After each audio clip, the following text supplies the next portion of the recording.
Europe Soir, TV Média.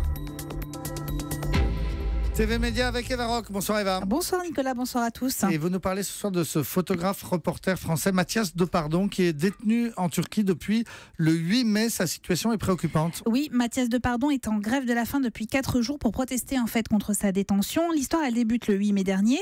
Il est installé depuis 5 ans en Turquie. Il décide de réaliser un reportage sur l'eau pour National Geographic dans le sud-est du pays.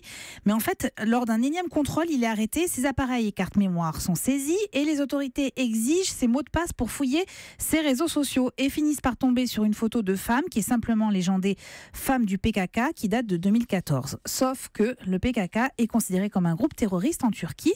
Donc une enquête pour propagande du terrorisme est ouverte contre Mathias Depardon. Les autorités lui reprochent également de ne pas posséder de carte de presse.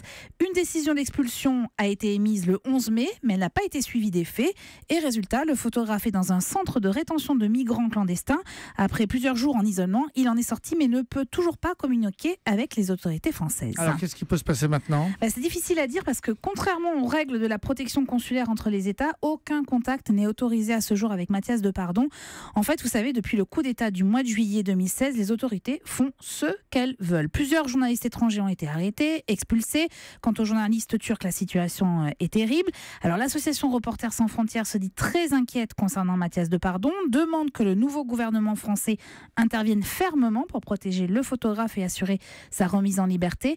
Et selon la mère de Mathias Depardon, Jean-Yves Le Drian devrait rapidement entrer en contact avec son homologue turc pour évoquer la situation de son fils. Oui, c'est une histoire que vous suivrez certainement, Eva. Oui. En attendant, ce soir à la télé, vous regardez quoi ? J'ai eu un immense coup de cœur pour un film diffusé sur Arte à 20h55 qui a été primé à Cannes, césarisé à 7 reprises. Je vous conseille donc vivement Timbuktu d'Abderrahmane Sissako, direction Tombouctou au Mali où une ville est tombée aux mains des djihadistes qui imposent la loi de la charia. Mais en fait, derrière ce thème anxiogène, le réalisateur parvient surtout à proposer un film lumineux, poétique, qui prône la résistance et la liberté. On découvre ainsi les habitants qui résistent au quotidien, ridiculisant parfois même l'occupant. On se surprend à sourire. C'est un film absolument magnifique. Sur Arte ce soir à 20h50. Merci Eva.